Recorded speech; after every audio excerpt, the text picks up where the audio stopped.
Namaskar and welcome to Sansad Television. I am Vishal Dahiya and you're watching our show Perspective, where we bring you detailed analysis of key national and international issues. Today we're going to talk about the issue of climate change and how to tackle this particular challenge.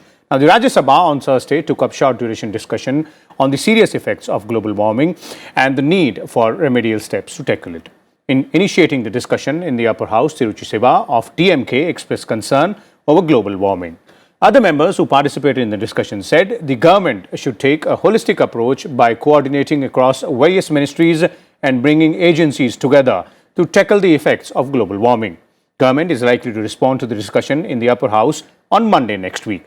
As per the nationally determined contribution, that is NDC plan drawn under the ambit of Paris Agreement, India has committed to reduction of emission intensity by at least 33 to 35% and increasing the share of non-fossil fuel-based energy resources to 40% by 2030. So today, we'll discuss and analyze various issues revolving around the challenge of climate change. How are we on the path to tackle this particular challenge? And for more on this, we're joined by a distinguished panel of experts. Let me first introduce them to you, beginning with Mr. Prakash Javadekar, who is here with us in the studio. BJP's Member of Parliament from Rajya Sabha and former Environment Minister. Mr. Rashmi is also with us, distinguished fellow TERI and India's former principal negotiator in the climate change negotiations. Ms. Urmi Goswami is also with us, a senior journalist who keeps a close tab on all issues related to climate change and environment. Welcome, all of you, to Sansad Television. Let me begin with you, Mr. Javadekar, and let's start by, taking a close look at India's commitments vis-a-vis the climate change and also the path to achieving those commitments, because it's not an easy task. First is India is probably the only G20 country which is walking the talk. What we promised in Paris, we have actually achieved that, not by 2030 but in 2022 itself. So 30 to 35% of emission intensity reduction, we are already at 30%. The renewable energy, we are the most producing country and we are nearing the target. And so, as you will recollect, that Prime Minister has increased our ambitions. These are not commitments, these are contributions. And in contribution, we have ourselves, in the world's interest, we have increased our target to create 500 gigawatts of renewable energy, which was just 100, then it was 350, and now it is 500. So it's a huge target. The world has appreciated. We will be reducing the emission intensity by 45%, and we'll have nearly 50% of our energy mix capacity through renewable. Okay. So India is walking the talk. We are the doers. All others must take, they must follow. Unfortunately, they are not doing that. So people who committed many things are not doing that. That's the real problem. But before handing over to somebody, let me tell you that first there are two views. One is a pessimist view, which says that, world will doom with the climate change.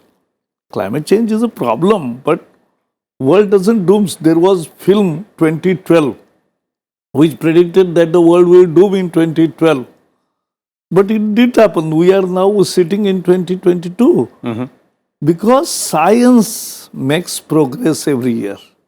And last week only we have got a very good news that through fusion energy, we can create tremendous amount of required electricity without any fossil fuel. If that becomes a reality in next 10 days, and I'm very sure it will happen, so then the problem practically would be over in a way.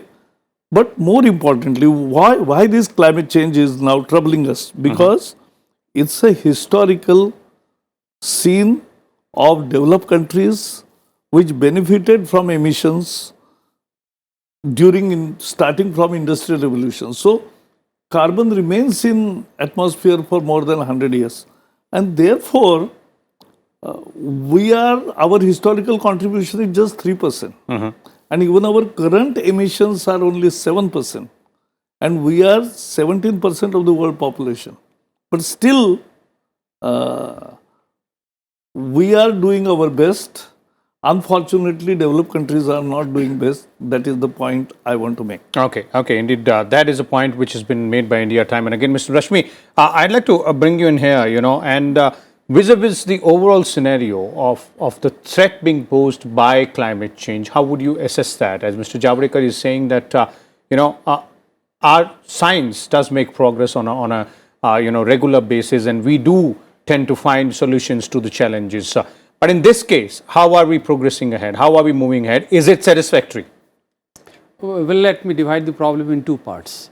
The first is the global and second is the national or domestic problem. And nationally, as far as our domestic actions are concerned, I think we are making very good progress. As the former minister has explained, India is doing very well on as far as its own commitments are concerned. But the global challenge is slightly different. The global challenge is indeed actually aggravating, and historically the emissions have accumulated to the extent that they are causing severe impacts on the economies of several countries, particularly developing economies. So the problem is that the global trajectory of emissions is not changing. It's still rising, and the reason is that the historical accumulation for which developed countries were responsible, they have not taken that responsibility very seriously, and they are only asking others to contribute. And India as a country has contributed sufficiently, perhaps much more than what its capacity we can expect at this stage. But nonetheless, the problem of climate change is not something which cannot be overcome if we really improve our technological advancements and make investments in that side. As he just mentioned, fusion technology, for example. But more than that, the clean energy sources which we have to expand, that we should invest at the right scale and with and speedily enough to be able to buck the changes in the patterns of energy consumption. And we can do that. We have technological challenges, no doubt. But if we really move in that direction, for example, sources of clean energy, not from just solar and wind and others, but also investments in energy storage or creating other alternative fuels like hydrogen. If we move that speedily enough, I think it's possible to make a transformation at a very fast rate in the next 10 to 15 years. Okay. And other technological innovations will obviously help us. So technology is really the solution. Plus, of course, the scale of investments, which is extremely huge and really challenging for a country like India. So we need to meet these challenges. Okay. Let me bring in Urmi here as well. Urmi, last month you were, covering COP27 as well. So, looking at it from both angles, as Mr. Rashmi was pointing out, domestic as well as the global, scenario. When we are looking at ways to tackle this challenge, are we making enough progress at both fronts, global as well as domestic? Well, globally, clearly, we are making progress, but is it enough or fast enough? And that's where the answer is in the negative. We are not doing enough or doing it fast enough. Because whereas the trajectory, Mr. Rashmi is right, total emissions haven't fallen, but the curve has bent in the sense that now we are talking about a temperature rise of 2.8 as against 3 and 4 that we were doing earlier. So there is a slight bend in the curve, but obviously it's not good enough. It needs to be way much more. So yes, things are happening, but they're not happening fast enough. There's a reason why they're not happening fast enough, and that's something that has become clear over time, and more recently is the fact that if you have to make the shift to a development pathway, to an economic pathway which is less carbon intensive, you need to invest, and you need to invest huge amounts. And if you look at global investments today, large part of the investments is actually happening in developed countries and China. So other emerging economies, which includes countries like India, South Africa, Brazil, Indonesia, Vietnam, they are not getting that much. And the ones which are getting even less than what these countries are getting are countries in Africa and some of them in Latin America, small island states. So the investments that are being made are not reaching places where the impact can be the highest. So that's at a global scale. Nationally, India's commitment under the Paris Agreement in its enhanced NDC is it's not as ambitious as the Prime Minister outlined it at Glasgow in 2021 at COP26. It's slightly less ambitious than that, but there are tactical reasons for doing that. Whether we agree or disagree is a different story with those tactics. That's a different story. Okay. But the more important part is that irrespective of what we are saying we are committing to the world, the fact is India is doing a lot. Just on Friday or Thursday, the upper house passed the Energy Conservation Amendment Act. With this, India can now have a carbon market. That itself is a huge step. It is also talking about building efficiency, energy efficiency in buildings and sustainable buildings. Again, that's a huge step. So India is working hard on hydrogen. Hydrogen doesn't figure in India's sort of NDC, but those things are happening. There are efforts being made. Again, can we move faster? Yes. Can we do more? Yes. But there are reasons for it. Some of them are structural. The power sector and its reforms need to happen for us to move even faster. You need more investment. So yes, there is happening. There's one final thing I want to say before we move on, and that's a shout out to Mr. Tiruchi Siva because I think for the first time we are having a debate on climate change, which is not focused on the negotiations and which is not focused on in trying to blame somebody or the other, whether it's the developed countries or the government. It is the tone that Mr. Siva set. What is it that we can do at all levels as MPs, as state governments, as central government? And that, I think, is a huge shift. That's a mindset shift which we cannot overlook. Okay. And holistic approach is something which has always been talked about. Mr. Javadekar, as Urmi was pointing out, policy decisions, policy changes which have been brought in the past few years, and the recent passage of bill by the Parliament of Energy Conservation Amendment Act is an example. Now, apart from that, what is it that we have done vis-a-vis policy changes? Because ultimately, when the policy is in place, then rest of the system or the ecosystem falls in place slowly but steadily. I think world was waiting for India's announcement when we will achieve net zero. And Prime Minister has announced it that in 2070, which is very logical, because world has said 2050, China has said 2060, we will be 2070, that's logical. But the issue is, in the world, as Urmi was saying, that actual emissions are increasing. That is the issue. And the issue is cost. Every climate action has a cost. If you want to use solar energy and various other technologies, it costs to be climate friendly. Who will bear that cost? Those who have benefited from emissions and who are the cause of this climate change must bear the cost. But they are not doing. They committed in 2009 in Copenhagen $100 billion per year. And so till today, the bill is $1.2 trillion. And they are not nowhere, anywhere, not even near, but is not even 10% what they have done. And so the real question is, the polluters must pay, but instead the developed countries are increasing their load in atmosphere. So talking about 2050 is too late. We must talk of 2030, 2040. That is reasonable, and every year we must, or every 3 years, we should take stock of what is actually happening. Okay. Another one point, just I will take this.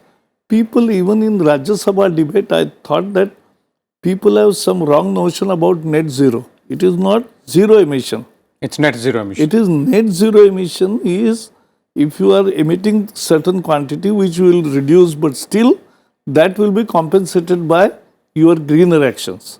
So that is the concept. And Prime Minister has said about lifestyle. That is very important. People have to show not only empathy but action to save at their own end. That participation is very important. Okay. So people's participation is also equally important. Mr. Rashmi, 2-3 things, One, of course, as Mr. Javadekar was pointing out, if you could also throw some light on the concept of net zero emission for our viewers to also understand.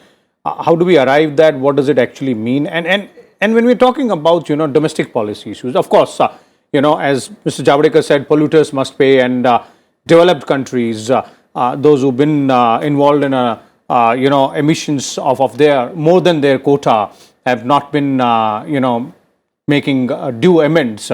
That is issue. But domestically speaking, when we're talking about the pace at which we are moving, the focus which we are giving, what more can be done, that's one, and the concept of net zero emission, as I was pointing out earlier. No, absolutely right. I'll come to the policy question later. But net zero, let's define this. Net zero is basically, as Mr. Javadekar has said, is essentially about compensating a part of the emissions which we cannot really bring down. Our objective is to, in the long term, bring down our emissions path in such the trajectory in such a manner that we stabilize the carbon emissions, CO2 emissions.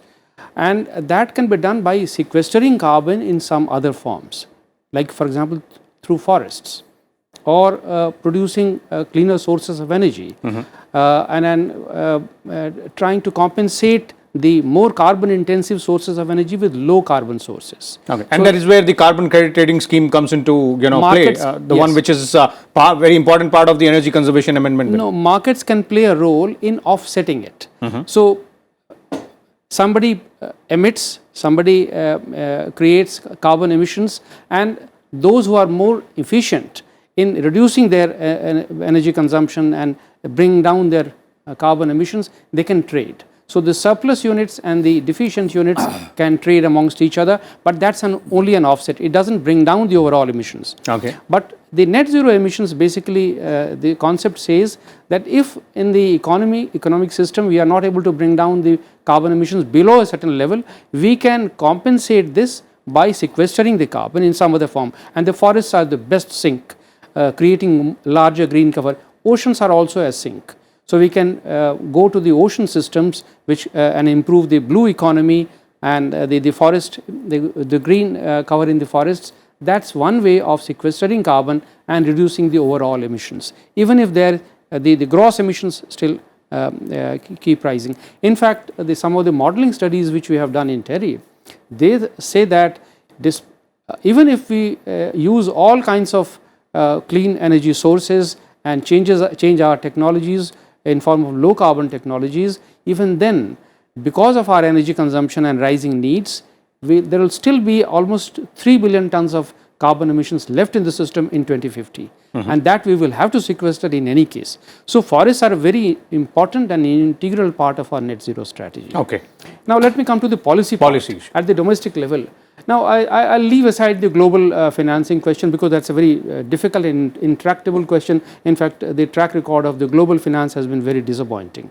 We must ensure that we are able to mobilize resources both domestically and internationally at the right scale and on terms which actually make it possible for our low carbon strategy to succeed. And how does it happen?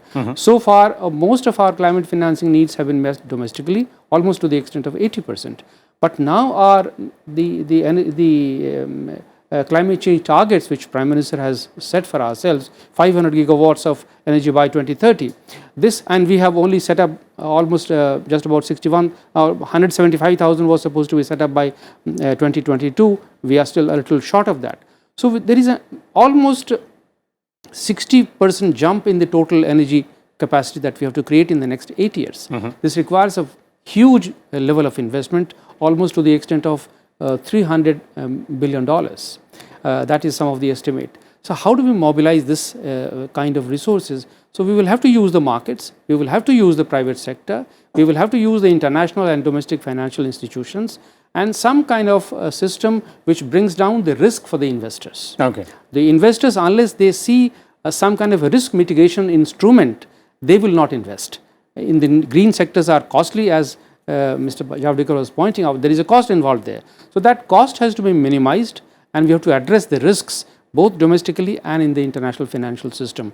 We have not moved in that direction. I hope G20 leadership of India enables us to move in that direction. Okay, indeed, that will be a very, very opportune moment, this entire year when we're going to hold discussions, and that seems to be one of the very important aspect of the discussions when we're talking about the G20 meetings. We'll come back again to Urmi. Urmi, when we're talking about the global financing aspect, at COP27, if I'm not wrong, a decision has been taken, to set up a fund and then move further ahead. How significant is that, and is that a real move in the real direction? Okay, so on the on net zero, very quickly, I wanted to say this. Basically, net zero is a commitment to bring down emissions as close to zero as possible, emissions of all greenhouse gases. Now, that is still not possible because they're hard to abate sectors. There'll be some other sectors where you can't bring it down to zero. So then you take actions which are offsetting actions, whether it's carbon sinks, forests, or any other kind of thing, where to make up for that. So you can never have zero, so it's as close. So what you add and what you subtract should come to zero. So that's basically net zero for lay people. On the loss and damage fund, the fund you were referring to, set up in COP27, is the fund for loss and damage.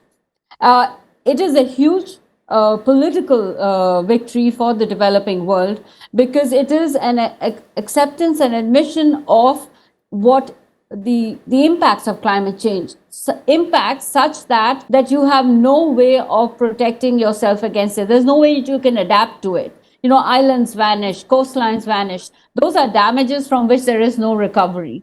And so it is a huge political win. But you've asked the right question. Is there money in that fund? The world has just agreed to create a new fund. But what we'll now have the discussion over the next 1 year is how to, operationalize the fund. Who puts the money into the fund? And that's the beginning of a whole different other question, which is also a huge political question, because under the convention, it is the developed countries as put out in Annex 1 of the convention, that who have to put money who have to provide money for developing countries. Now, every agreement that has happened since is under the convention, but there is a push from developed countries to say, hey, look, there are developing countries like China who are now annually they're the number one emitters, and historically, so you take historic emissions over the period ever since industrialization started, China is number 2. Now they also have a responsibility, and they're adding so much emissions every year. Shouldn't they pay? So that's a political question that's going to be debated with. Now that is a question under the UNFCCC. The question is the more basic question that you asked, Mr. Rashmi, is about money moving to where needs have to arise, and that doesn't happen always for many reasons. One of them is the perception of risk, whether it's political risk or economic risk. Any investor thinks, am I going to get a return for this? Now, for countries like India, perhaps India is more attractive than many other countries, and we have proven our attractiveness over a period of time. But is there room for improvement? There is. The Prime Minister himself keeps saying about improving the ease of doing business. So therefore, the thing is, as far as the green sector is concerned, one key big thing that needs to get done is to have the electricity sector reforms, which will allow for money to move in to make renewable energy attractive for money to move into it. So that's a big thing that needs to happen. There it is. Thank you so much, Urmi, Mr. Javadekar, and Mr. Rashmi as well for sharing your views and insight with us and our viewers. As our experts were pointing out very clearly, it's a tough task ahead, but a lot of focus being put in and efforts being put in by India at all levels, be it the policy decisions, the legislative mechanism being put in place. But ultimately, it will have to be done with a lot more, effort being put in by all stakeholders at domestic level, also at the global level. We'll keep a close watch on these developments and come back again with a different topic. Till then, keep watching Sansad Television. Thank you.